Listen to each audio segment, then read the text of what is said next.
We are really excited about today's presentations. We are joined by Anthony Starr, the director of the Illinois Power Agency, Brian Granahan, our chief legal counsel at IPA, and Jonathan Bernstein, who's the managing director at Carbone, Inc. Carbone, Inc. is an award-winning financial services platform for renewable energy and decarbonization markets.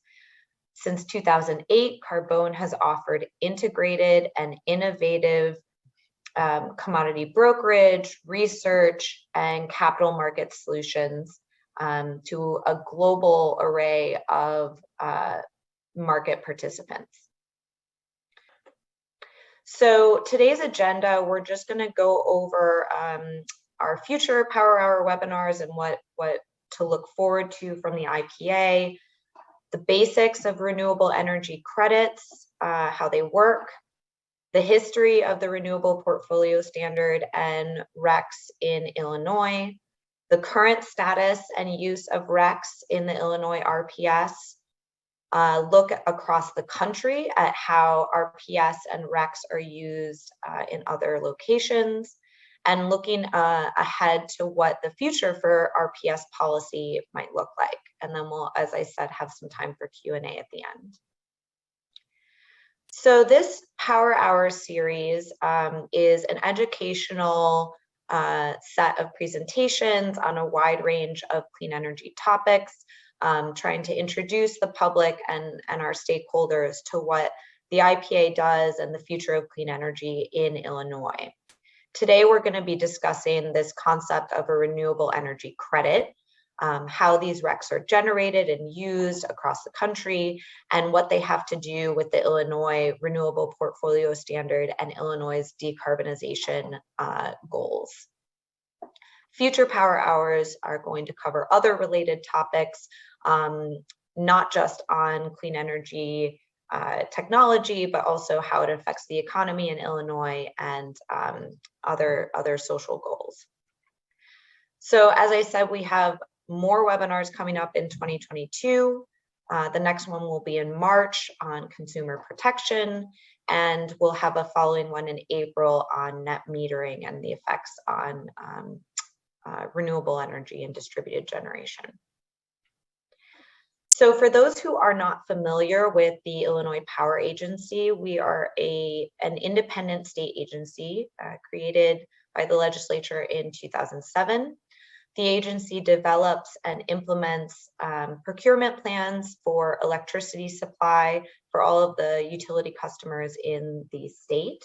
We also develop and implement a set of other renewable energy programs, which our presenters will discuss later, specifically our adjustable block program and the Illinois Solar for All program.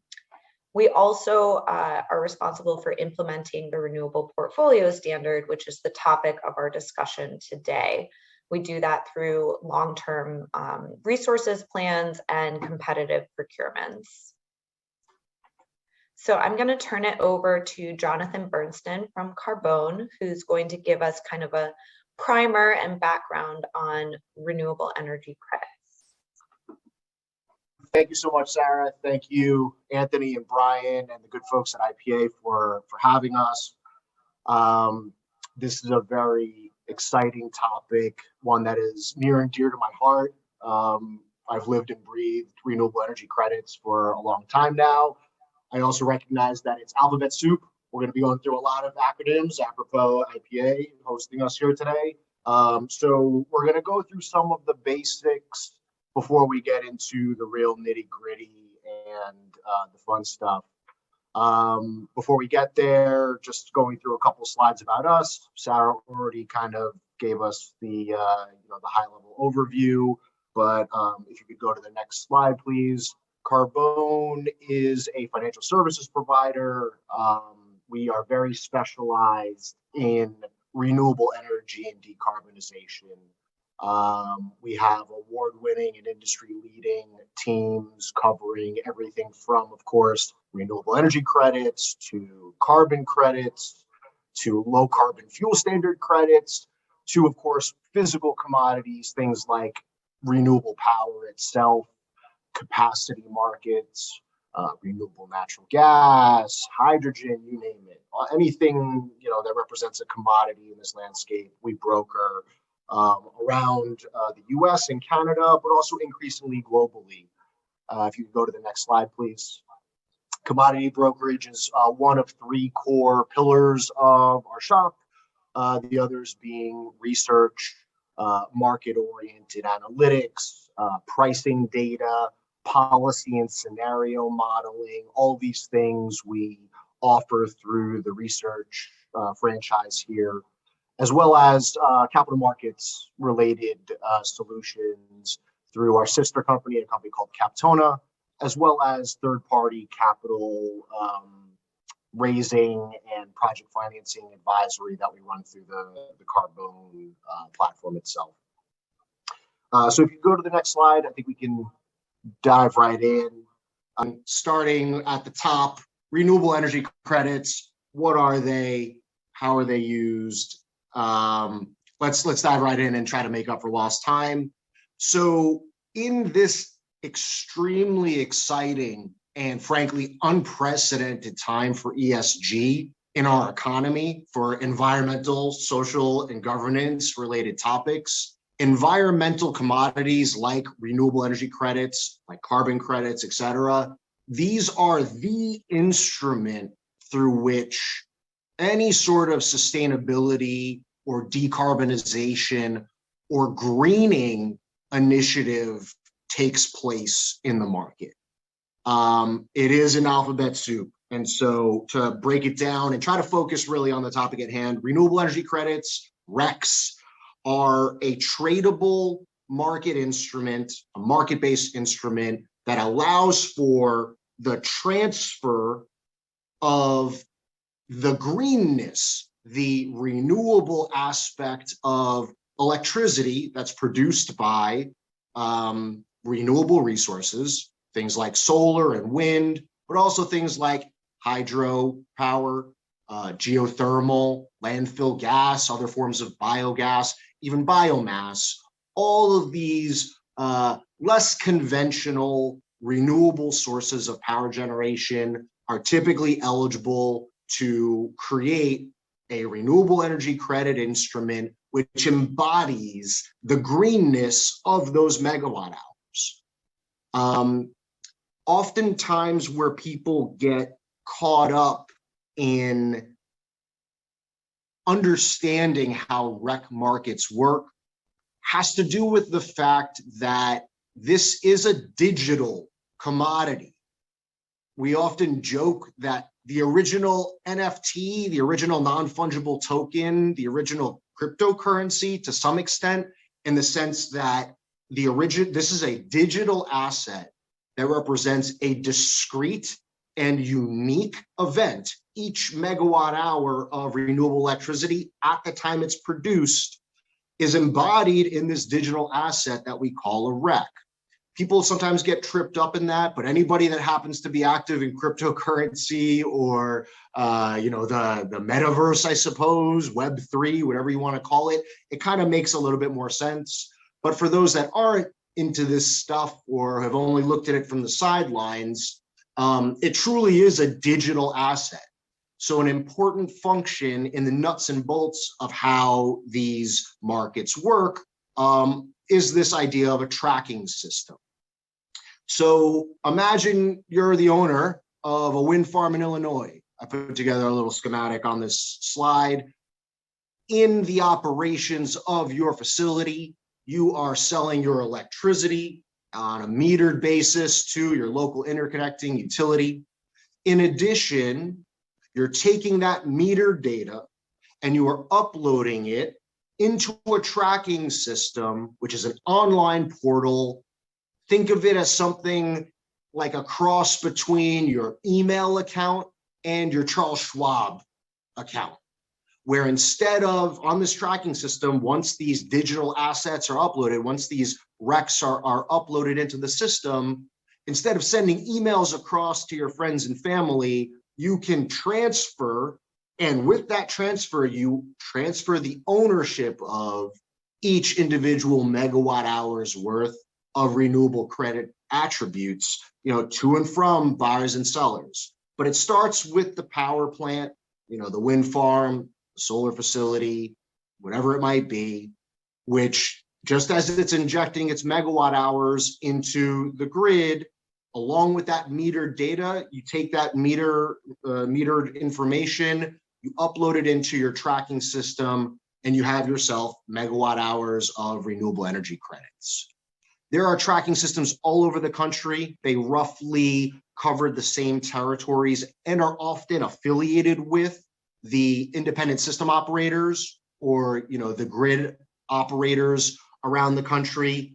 Quite often, it's affiliates or subsidiaries of the independent system operators that own and operate the tracking system. So in PJM, the one of the ISOs that Illinois falls into, PJM GATS is the name of the tracking system, and it is owned and operated by a subsidiary affiliate of PJM, the independent system operator.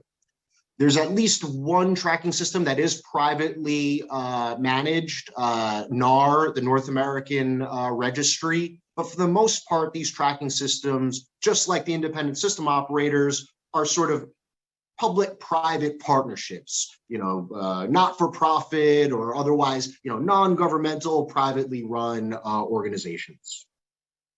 The tracking of RECs is important. It gives body, it gives substance to this paper commodity. It also avoids double counting. Each megawatt hour represents one discrete REC that cannot be recreated elsewhere. We can talk more about that. I should probably hurry up to make up for lost time. Can we go to the next slide, please? Where are RECs used? So we have this concept of a renewable energy attribute, which gets serialized and uploaded into a digital platform like a tracking system. Who's using this stuff? Who cares?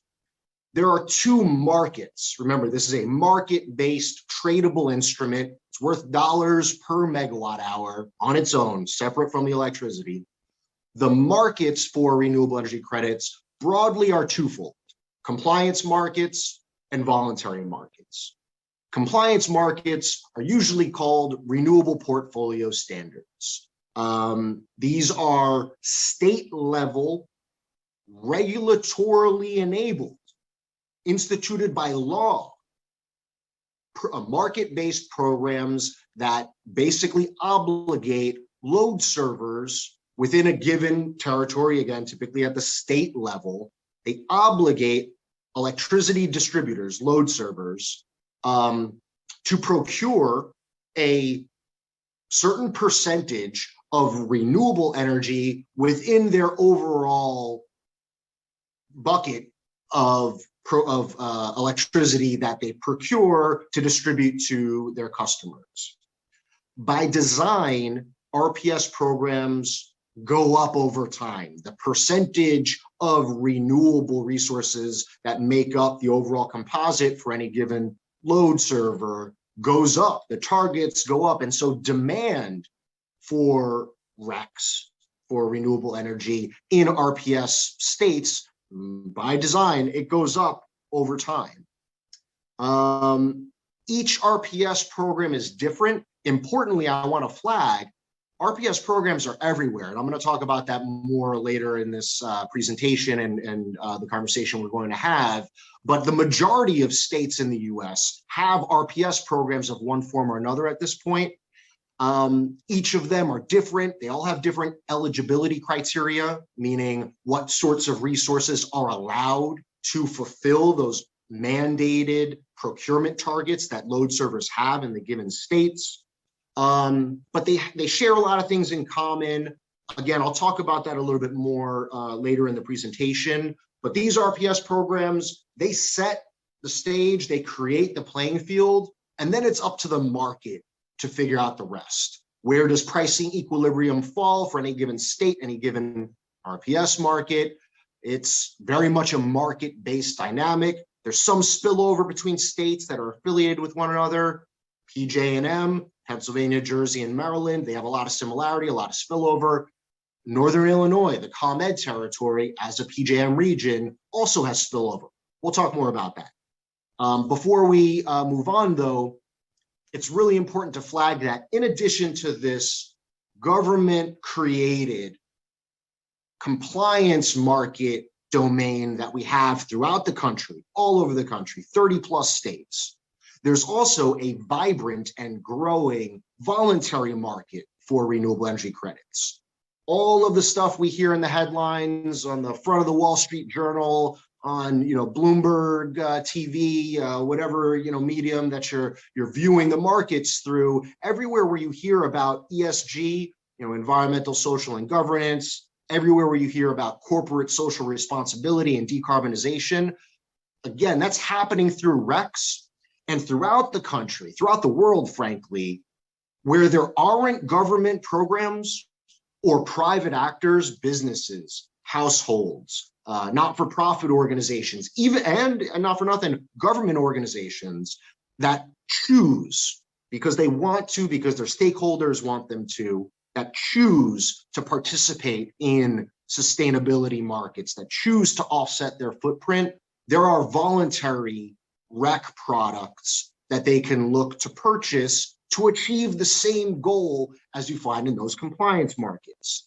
The best known program in the United States is the Green E program, which is a brand and a programmatic market run by the Center for Resource Solutions. It's a big market. It's very well respected. All of the big kids on the block, the tech companies, the big box retailers, they all use this program, maybe not exclusively, but it's a big part of their corporate initiatives.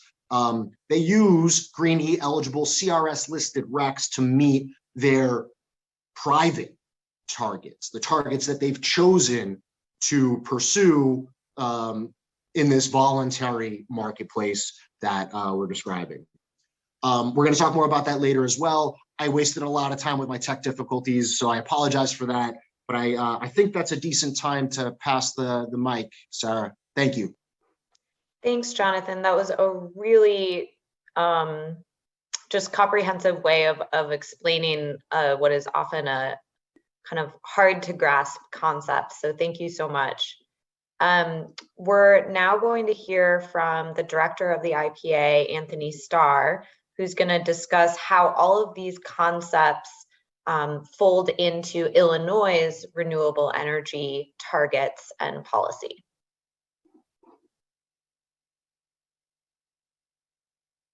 Anthony, you're on mute. There you go. Thank you, Sarah and Jonathan. That was a really great setup. So I'm going to do sort of a whirlwind tour of the Renewable Portfolio Standard in Illinois and how RECs were used as a way to sort of build it up.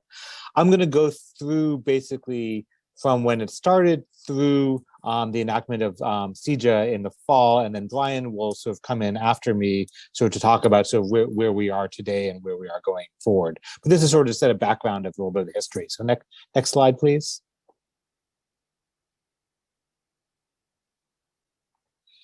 So the RPS in Illinois was established back in 2007 when the Illinois Power Agency was started. There was comprehensive legislation that year addressing a number of issues in the energy industry. And that was when the Renewable Portfolio Standard for Illinois was first set up. It was also when we had our first energy efficiency portfolio and a number of other reforms. There have been some voluntary goals before that, but when this really sort of began to take effect was starting in 2007. It was kind of interesting. I went back and looked at the original enabling legislation that created all of this. And one thing that leapt out at me that I hadn't quite appreciated the magnitude of the change is that the original RPS language in the Illinois Power Agency Act is less than 4 pages long. Now, I think we're probably up to around 100 pages of RPS through the various laws have passed between 2007 and now. It keeps getting longer and more complicated as more details and more specific goals and focus come into play. And I think that's sort of an important part of this is that there's an initial idea, and that as the state learns, sometimes mistakes have been made that we need to then adjust. Certainly some of the funding issues that many are aware have had be addressed several times. But when I look back at it, the original RPS framework for Illinois really mirrored how the IPA was set up to procure energy. We were created to purchase energy for what are known as eligible retail customers. These are residential and small commercial customers who didn't switch to an alternative retail electric supplier or take hourly pricing, where these are the customers who still wanted to get a basic utility supply rate from the utility. And the RPS was initially set up to be administered by the IPA only to sort of serve the load of those customers, who is only a small portion of the market. And the way the original RPS was structured really made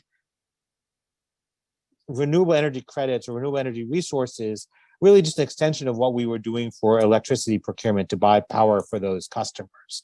It was a price-based competitive procurement processes, very simply framed. So next slide, please. Some initial concepts that were built into that. One is obviously that the idea of renewable energy credits has been in the RPS in Illinois since the beginning. We've also then had a definition of renewable energy resources that has evolved in time. So the definition you see on the screen here, this is what it was in 2007. This is not what it is today. Brian will be getting into some of that a little bit later. The core of it is unchanged. Clearly wind, solar power have been a core of this. The language around organic waste and tree waste has changed a bit over time. And a significant piece of it is that has also changed, that was removed through the Future Energy Jobs Act, was the removal of this phrase, the other alternative sources of environmentally preferable energy. And I think that's really significant because that was a very open-ended definition. And what we've seen over time is a move towards more specificity. But there are certain resources that I will mention in a few minutes that sort of fell into that category of other alternative sources that have been removed from the RPS over time. Again, as I think there was a desire to focus a little bit more what the RPS was meant. I think a key thing here is that each state can define this differently. So other states include certain types of resources that we don't have, and vice versa. So again, the renewable energy credits are all traded on the platforms Jonathan was describing, but ultimately how renewable energy credits can be used in any given state is going to be a function of that state's laws or regulations about what their definition of renewable energy resources are. So, one example of this would be our hydropower definition has this very specific language around new construction. Other states might have that defined differently. That again is a definitional issue. So renewable energy credit can be created on a tracking system. Whether you can use it for the RPS in a given state depends on whether or not that's included. Next slide, please. Another key concept that has evolved over time was geographic preferences. So RECs are being created on these tracking systems around the country, even within the PJM region, which is what ComEd Northern Illinois is, or the MISO region, which Ameren and the co-ops and munis of Central and Southern Illinois are in, that's spread out across a bunch of the Midwest. But again, our RPS has had a variety of geographic preference definitions that have evolved over time. Initially, the law was set up so that when we were running a procurement where we were going out to buy renewable energy credits, they had a first initial preference where they had to come from resources in Illinois. Then if we couldn't find enough in Illinois, the procurement process would look to what was available in adjoining states, and then it's very open-ended elsewhere. The law, as initially set up, had that as the initial preference, but then in 2011 that pivoted to consolidating Illinois and adjoining states into one sort of set of considerations, and then after that still having the ability to look for renewable credits from elsewhere. Next slide. So how this worked is the procurement process that we run, again, this mirrors what we do with electricity, and parts of this still remain to this day in some of our utility scale procurements, is that we conduct initially we would conduct an annual procurement where basically, I think it was like a request for proposals where we would put out for a bid that we were seeking to buy a certain number of renewable energy credits for each of the utilities, and would then have an opportunity for bidders to come in, submit bids. Those bids would be evaluated on price, starting at the least lowest cost moving up. However, the geographic preferences would be applied first. So going back to the initial preference would be, first you would look at all the bids from someone was saying they're providing resources from Illinois. You would take those bids first, and then if you didn't meet your target quantity, you would then go look for the next levels. The results of all of these procurements would be approved by the Illinois Commerce Commission. And then even though the Illinois Power Agency was running the procurements, the utilities would be the contracting entities who would buy these RECs. The initial REC framework was just that. It was about RECs. It was not about what specific project they were coming from. Again, we wanted either RECs from Illinois, RECs from adjacent states, RECs from wind, not submit a bid that such and such project is going to submit those RECs. A key part of this is that the suppliers would then deliver the RECs and that they would be retired by the utilities. The retirement aspect of renewable energy credits is very important because in retiring RECs, basically you're taking them off the market. As Jonathan was describing earlier, there are these trading platforms where RECs can be moved around. One entity can sell a REC to another entity, transfer it to their account. They can keep on moving those around. But ultimately, since the REC is the rights to the environmental attributes, what you ultimately want to do is sort of say, this is stopping somewhere. And by retiring a REC, you're taking it out of the market and you're basically saying that environmental benefits are going to live here. So this is how the utility, by retiring the RECs, basically says the environmental benefits of that REC now live with us, and that is what we use for our RPS compliance purposes. We definitely saw the geographic limitations in the early years of the RPS, where you can see, as you can see, the prices started very high when we were really looking first just Illinois, a small market where at the time there was just not the same level of renewables in the state that there is today or as we're going forward. So as you can see, the prices came down over time as the geographic eligibility expanded. The other issue we had was early on the RPS goals were low and the amount of eligible retail customers was large. As the percentages went up and as the number of eligible retail customers declined because of municipal aggregation, we actually hit the situation where in 2013 and 2014, we did not have any procurement of renewables. Next slide. Another aspect of this is that, as I've described, this initially only applied to the eligible retail customers. Residential small commercial customers are maybe a third of the market. And then with municipal aggregation, a lot of them were leaving. So the RPS really wasn't a statewide concept. So in 2009, another law was changed that made a number of changes to the RPS, including beginning to have a carve out for solar, the creation of the Renewable Energy Resources Fund, but then also the creation of obligations for the alternative retail electric suppliers. These are the suppliers for people who don't stick with utility service. This was done through a two-part process of suppliers making what are known as alternative compliance payments and then also buying and retiring RECs. And they had a different geographic eligibility. They had to get RECs from anywhere within the US footprint of PJM and MISO. That's kind of significant because the MISO service territory actually extends into Canada. So there was a certain limitation there. They could also self-supply renewable energy credits as well. One key thing here that I think was interesting was that a lot of the alternative suppliers used renewable energy credits from waste heat recovery systems at some large steel mills, or what's known as black liquor, which is a byproduct of the pulp and paper industry as their sources of RECs. Those were some RECs that were very low cost in the market. One challenge we had was that the RECs in the market were generally, because of the types of RECs the alternative suppliers could buy, those were generally less expensive for them to comply with the RPS than making ACP payments. So we always had a little bit of a tension there in terms of the ACP payments were intended to support the Renewable Energy Resources Fund to leverage additional purchases, but instead the suppliers would just tend to buy RECs themselves. That RPS obligation was phased out with the Future Energy Jobs Act starting in 2017. So we now have a consolidated system. Next slide, please. So one significant change from that was the 2010 long-term power purchase agreements. This was based on the concern that if you're just going to the market once a year to buy RECs, you are not really incenting new generation to get built. So there was proposals emerged that were ultimately adopted in the IPA's 2010 procurement plan to do a procurement for renewable energy credits that were going to be project specific over 20-year contracts that were bundled both the energy and renewable credits together. And this was meant to be a supply hedge so that the energy component of this went into feeding the energy needs of eligible retail customers. And the idea was that that would help, there would be certain stability of those prices over time.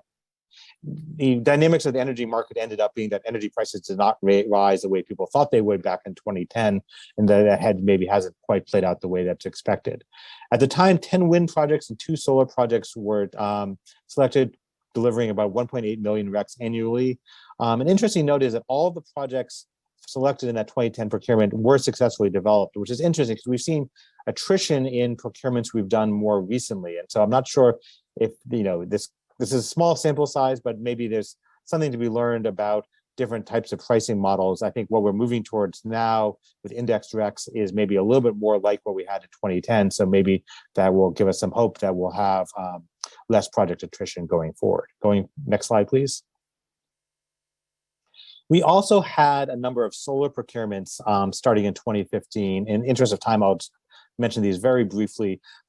These were mostly focused on how to develop residential, commercial, sort of on-site solar projects and using 5-year contracts. So again, this is the beginning of sort of moving away from just buying RECs from the market.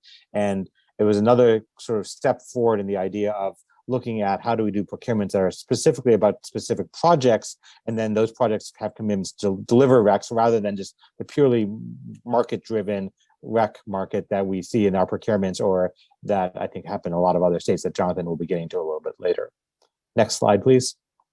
So some limitations of the initial RPS design was the challenge of the varying budgets year to year and these very short-term procurements. And then as the geographic standards changed, sometimes it made it a little bit challenging to really link that the RECs that we were procuring and the energy consumption in Illinois were linked. So these were some of the inputs that I think led to the changes we saw in FEJA, and then continuing in the refinement, the changes that we saw in CEJA enacted this past fall. Next slide. So I'll go through this quickly because I suspect this is what people working in renewables in Illinois have been living and breathing the last few years. But the changes that took place, with FEJA, which was passed in 2016, took effect in 2017, was getting rid of the idea of having separate compliance mechanisms for the alternative suppliers and for the utilities, consolidating everything into one place. The other thing that was significant was the initial law talked about renewable energy resources, and then RECs were a tool to get to that. FEJA really clarified things that it's very specific about the procurement of renewable energy credits.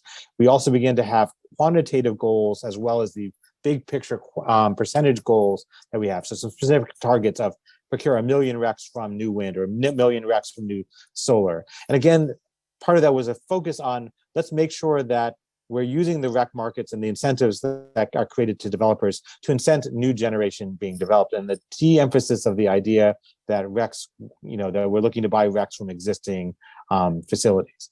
A significant change also was the move towards administratively set REC prices, what we have for the adjustable block program and the solar for all program, where we really looked at the price of a REC based upon a cost-based approach of what's needed to make a project development viable rather than a market-based approach where people are bidding on RECs, bidding to supply RECs, and really it's the dynamics of that competitive market that have defined it. So that's a significant part of the RPS in Illinois today, is this move towards thinking about RECs in a cost-based way rather than a market-based way.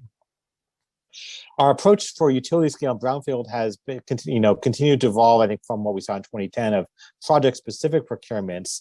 And again, a further refinement of the geographic preference, where we now have a preference for projects in Illinois, or we can look to adjacent states if they meet specific public interest criteria.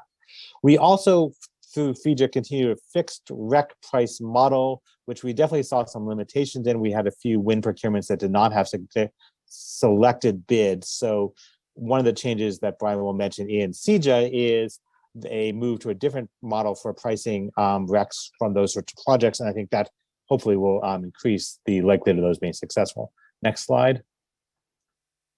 I will wrap up very quickly on this. I think I've covered most of this.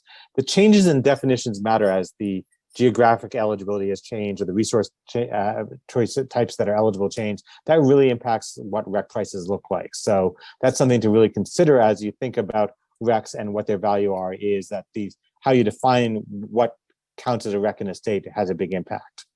New generation also clearly benefits from REC price clarity. That's certainly something we've seen in some of our earlier procurements where it was harder for people to understand, the economics of the project if they didn't know what a REC was going to be worth.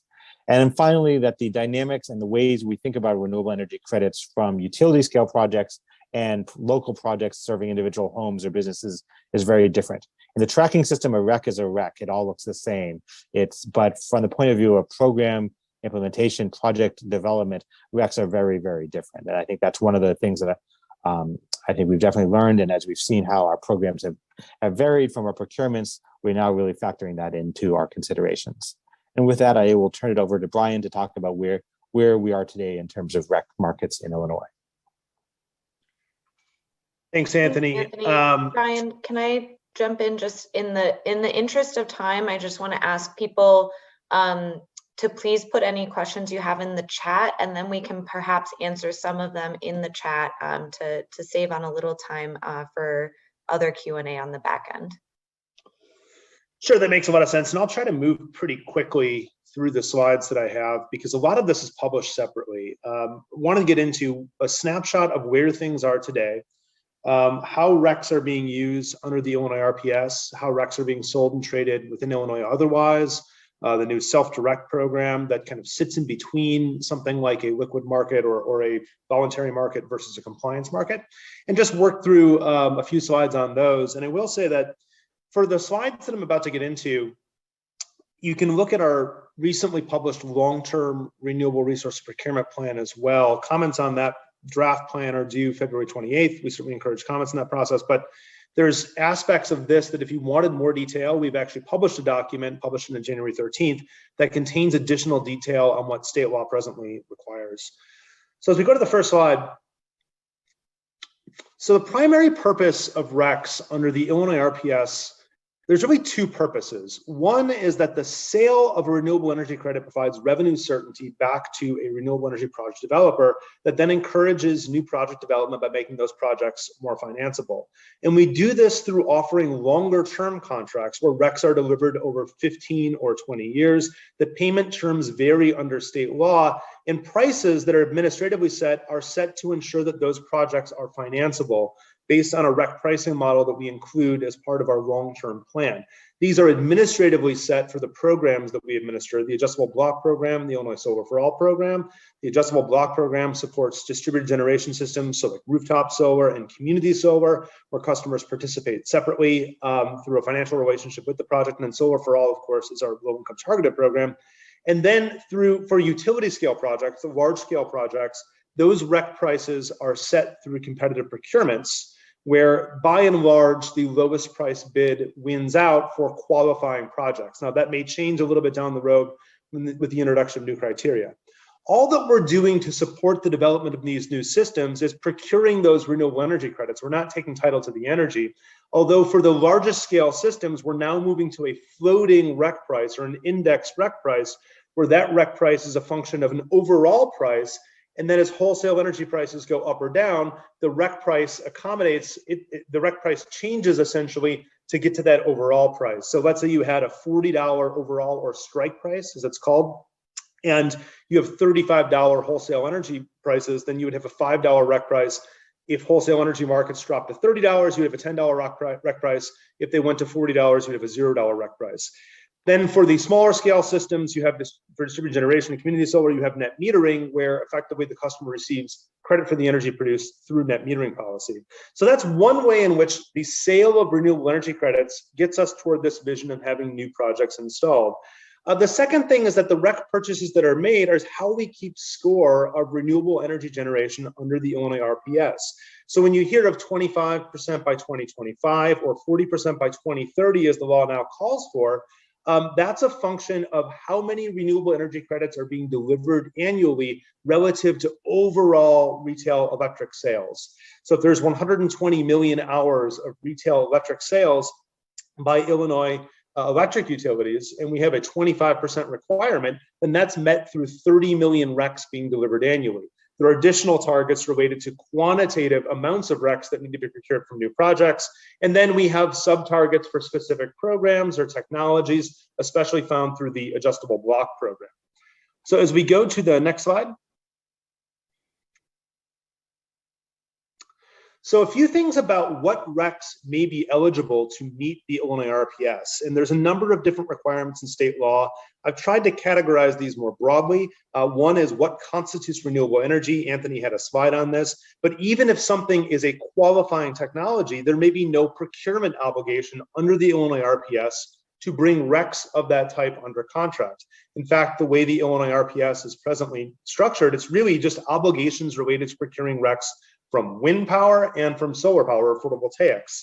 So even then, there's an additional requirement that even if it's a wind project or a solar project, there's now a provision in the law that says that the procurement of RECs must lead to the development of new generation. In other words, but for this REC delivery contract, would that system exist?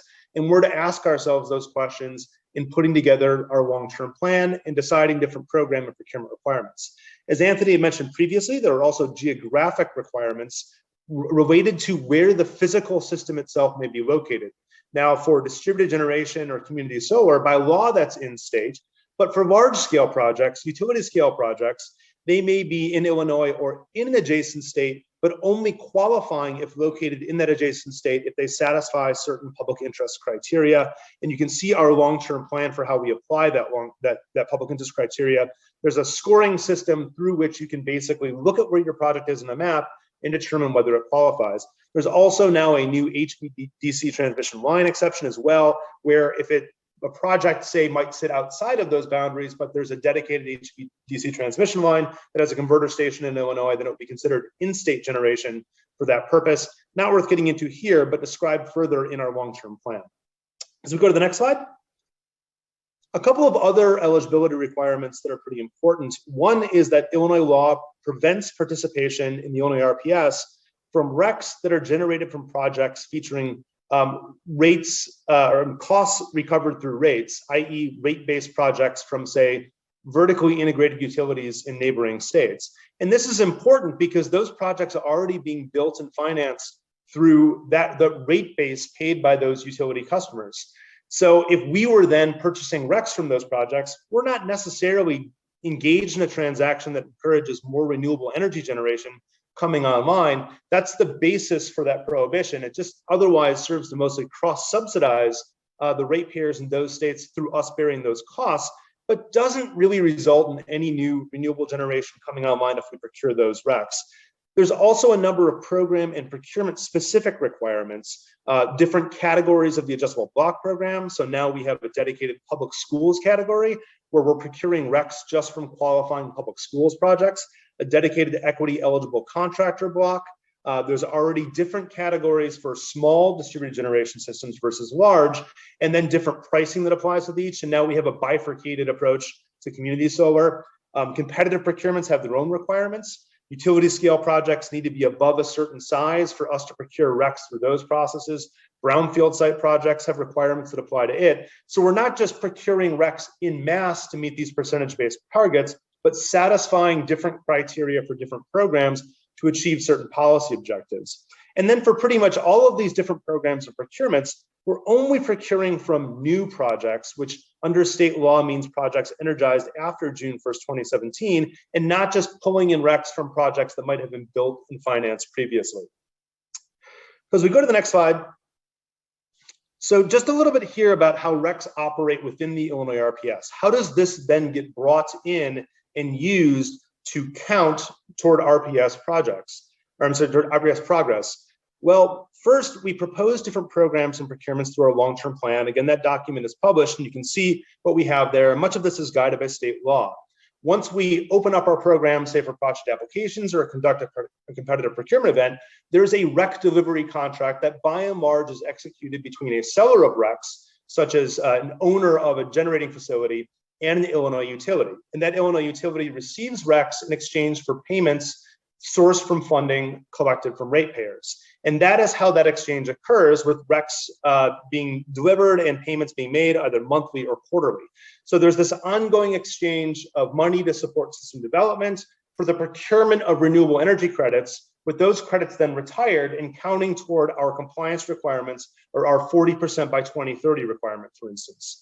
So those retirements are then used to meet those percentage-based goals, but then also our quantitative goals of getting to that 45 million RECs from new projects. by 2030. And then we report on our progress in meeting those standards through our long-term plan. That's a document that's published biannually. So that's the overview of how Illinois RECs are used within the Illinois RPS to help us keep score and provide revenue back to projects. As we go to the next slide, RECs are also used outside of the Illinois RPS. So for instance, if you're an Illinois ratepayer and you receive a clean or renewable energy retail supply offer, oftentimes that's energy that may not necessarily be associated with renewable energy, and then probably RECs being procured separately to allow for the seller of that retail supply offer to make a clean or renewable energy claim associated with it. RECs may also be used for other purposes by, say, corporate buyers who want to meet certain sustainability or clean energy requirements based on their internal policies. It's important to know that those RECs are not actually associated with state RPS progress because they're not brought under contract in the same way and retired by Illinois electric utilities. So this all exists outside of the purview of the Illinois RPS, even though the RECs themselves may be ultimately received and retired by Illinois retail customers. So as you go to the next slide. One item that's described extensively through our long-term plan, so I won't discuss it too much here, is a new SelfDirect program that sits somewhere in between RPS compliance and somewhere in between that purely voluntary market. Under this program, large customers who have long-term contracts with new utility-scale wind or solar facilities can receive a reduction in the RPS charges they make for the receipt and retirement of RECs that meet at least 40% of their load. There's a number of qualifying factors here. So these have to be new projects. The customers have to be of a certain size, although it's possible to aggregate multiple retail accounts under the same corporate parent. The projects must meet the RPS's geographic requirements. And what we're doing right now is trying to figure out what is the size of this program and what other requirements should apply to the program. That's all wrapped up in a chapter in our long-term plan. So if anyone's more interested in that, we certainly encourage you to look to our long-term plan for that. But that's something that's new through the Climate and Equitable Jobs Act, just came into law in September of 2021 and didn't exist previously. So now I'll turn it back to Sarah, and then she'll turn it over to Jonathan for an additional discussion. Thanks, Brian. Just a reminder that the slides will be available afterwards. So, you know, for time, we're speeding through about some of these, but we are going to post this for your review later. I'm now going to turn it to Jonathan to look at how these systems work in other parts of the country. Jonathan, are you online and all good? It looks, I can see you, so that's a good start. Yes, absolutely. Can you hear me as well? Yes, all good. Beautiful. Thank you. And I'm going to try to move at light speed here. I know we've got 6 minutes on the clock, and let's go to the next slide. I did see a question in the chat. I guess I can address that as we go. Carbone and IPA have no relationship other than my bashful and but thankful inclusion in the presentation here today. And again, I apologize for the technical difficulties. We're a private company and we service these markets. We service lots of customers that ultimately could be taking part in some of the exciting program procurements that Brian and Anthony described. But that's really the extent of the relationship. We're a market expert, and so technical difficulties aside, that's why I'm here today. Very quickly, rec markets, RPS markets are everywhere. The majority of our nation's load at this point is covered by some form of rec market. And as you can see, this is a changing picture, as Brian and Anthony just talked about. There are lots of exciting evolutions on the horizon, and Illinois, frankly, is at a wonderful part of that wave where there's lots of headroom left for growth. There's lots of new initiatives that are taking place. But given the landscape that you see before you on this map, one thing I want to flag is that broadly, I know that RECs and RPS markets might be a somewhat new topic for some of the folks taking part in the call here today, but generally these programs have been around for a while and many are beginning to mature. So in some markets, you do have a lot of headroom for growth, a lot of room for price appreciation and new projects to get built. In others, we're actually beginning to hit the brink. And so I've prepared some slides on 3 regions. PJM, which of course is a very important and directly relevant one for the interests of folks in Illinois, particularly Northern Illinois and the ComEd territory, as well as New England, close cousin to the PJM market, and all the way on the other side of the country, California, which is arguably the most mature RPS market in some ways, but I'll talk as much about that as I can. Next slide, please. So PJM is a big and diverse pool. It is the largest deregulated independent system operator, I believe, in the world, certainly in the country. 800 million some odd megawatt hours any given year served, produced and distributed in PJM's footprint. The hallmark REC market in PJM, we often refer to as the PJM tri-qualified market, and it quite literally covers Pennsylvania, Jersey, and Maryland. We talked about eligibility criteria before, and Brian touched upon it as far as the difference between how RECs can be used in Illinois versus outside. For what it's worth, PJM qualified RECs that can be used in Pennsylvania, Jersey, and Maryland can be cited, and in fact, many of them are cited in ComEd territory in Northern Illinois.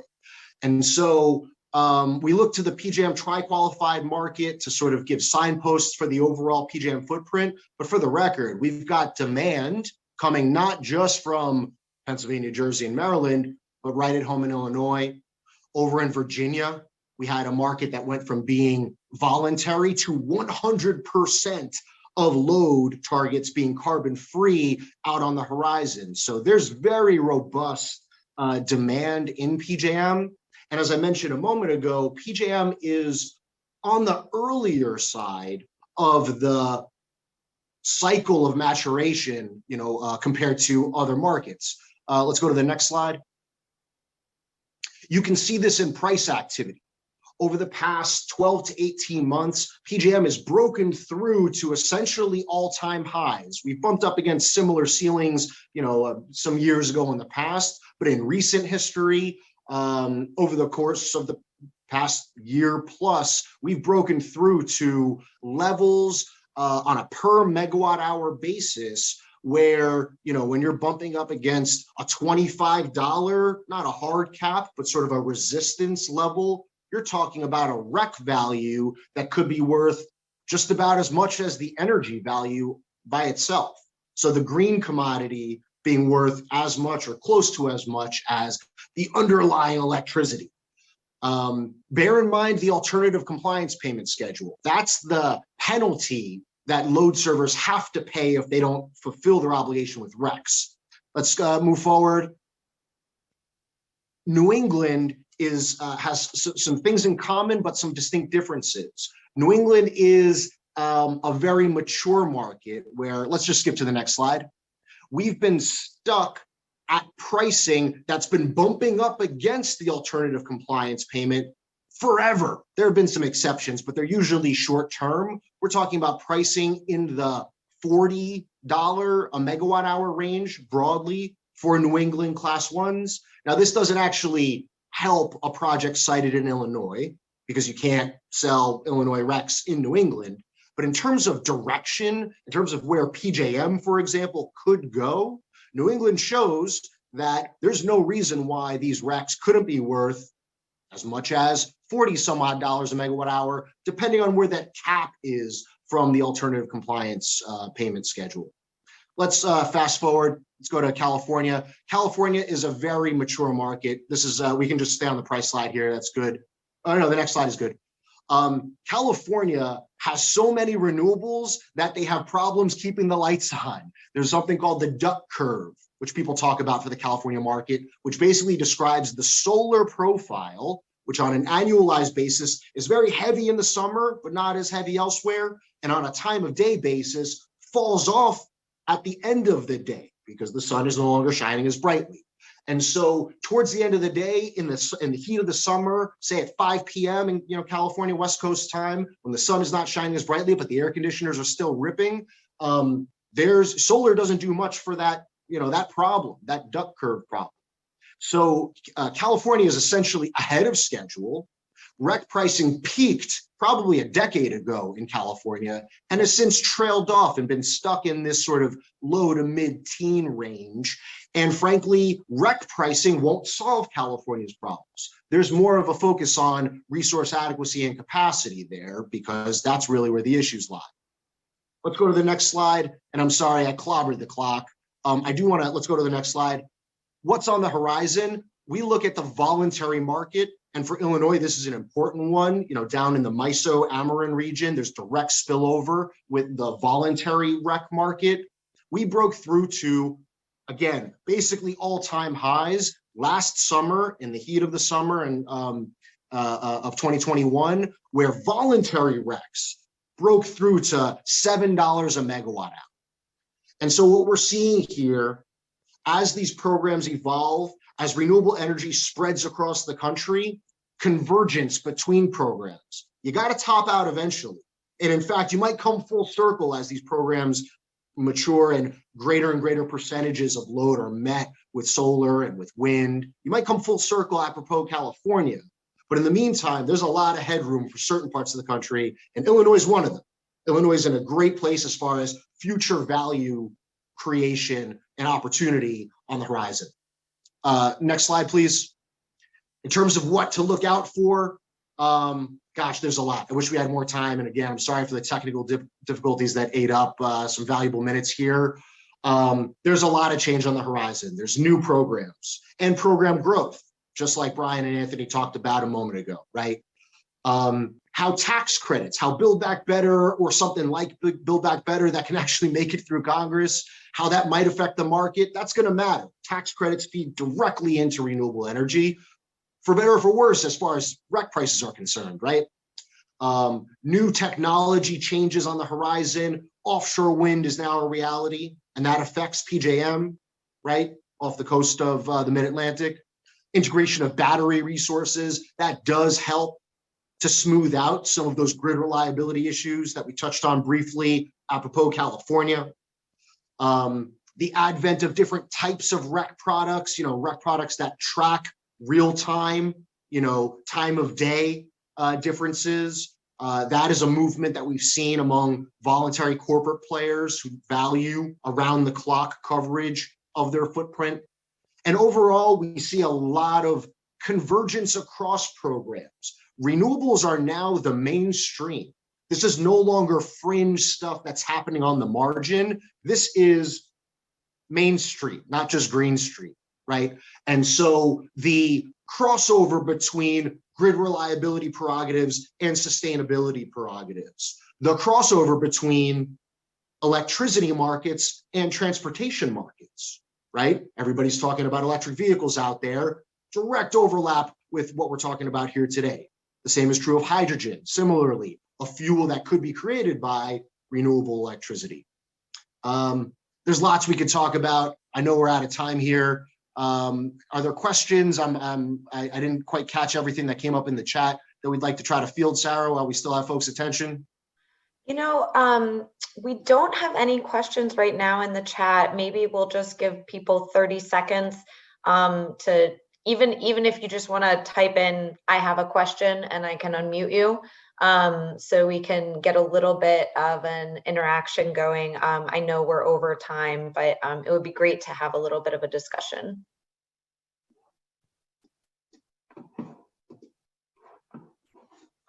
Or maybe we just did such an amazing job of explaining everything that everyone is now experts in RICS and RPS. Well, the good news is people know where to find us after the fact if questions come up. I did include my contact on there. Please feel free to reach out. I'm a friendly guy, and we're pretty open book as far as the business is concerned. And really appreciate everyone's time. Again, I apologize for the technical difficulties, but it's been a pleasure. Can I take my prerogative as the director of the agency to ask Jonathan? I actually have a question for you. So I think one thing that I think was really interesting is your graph showing the prices of the RECs in the East Coast markets, and how it looked like a typical commodity chart. It's sort of zigzag. While we've had distinct procurements. We have administratively set rec prices that stay the same for a long period of time. And there's just an incredible contrast, I think, between sort of the rec price, I understand what rec prices in Illinois are and the East Coast. So I guess my question is, those prices are, what's causing the dynamics of those prices, them going up and down? Is it mismatches between supply and demand, or is it something about the fundamental economics of project development that that's necessary to support those development? Anthony, it's a great question. And like every great question, unfortunately, the answer is nuanced.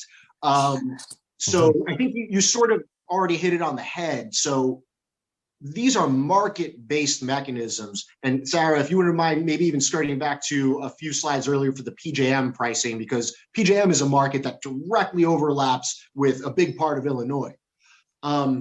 This is a market-based mechanism. As a market participant, we often joke, I mean, markets move, right? But it's not, but you also, hit the nail on the head on another aspect of the dynamic, which is this is ultimately an infrastructure sector where project marginal revenue requirements matter as well. And as we face future supply demand requirements, if we have rising targets, and on the slide just before this one, you see, I mean, the targets, they go up over time by design. When you have rising targets and new build supply is challenged, and for the record, I didn't get to talk about this because of time, but in our current inflationary environment, new build development is very challenged. Costs are going up. Labor is hard to book. It's hard to get solar panels through a port of entry because of the Biden administration's enforcement of anti-circumvention measures for panels produced in China. And so when you have rising demand and challenges to supply, the marginal requirement from a revenue perspective for projects, naturally it goes up. But as you noted, and Sarah, if we could go back to the slide, perfect, thank you. There is some shape to the realized price activity, right? And there's cyclicality. There are, as we say, liquidity cycles where there's more or less market participation, end of year cycles, summer cycles, et cetera, load auctions. As IPA does procurements going forward, that's going to affect what the price curve looks like too, right? But just like Illinois, New Jersey has its load procurements, the BGS, I believe it's the base generation service or whatever BGS stands for in Jersey, that drives, activity. So in the market-oriented nature of these environmental commodities, inevitably you see volatility in price behavior. But fundamentally, as you noted, I mean, these are projects, and what they need is going to really drive that marginal price behavior, if that makes sense. Thanks. Thanks, Jonathan. I'm still not seeing any questions. Again, I think it's just because we did such a fabulous job. I want to thank everyone for attending. We've gone over and you've all been very generous with your time. Thank you again to Jonathan Bernstein from Carbone, Anthony Starr, and Brian Granahan from the Illinois Power Agency. Reminder that this recording will be available along with the slides on our website under events. So if you missed anything or joined late, please check that out. And we hope to see you for our future webinar series presentations. Watch our website for registration links. And thank you all so much. Have a wonderful weekend.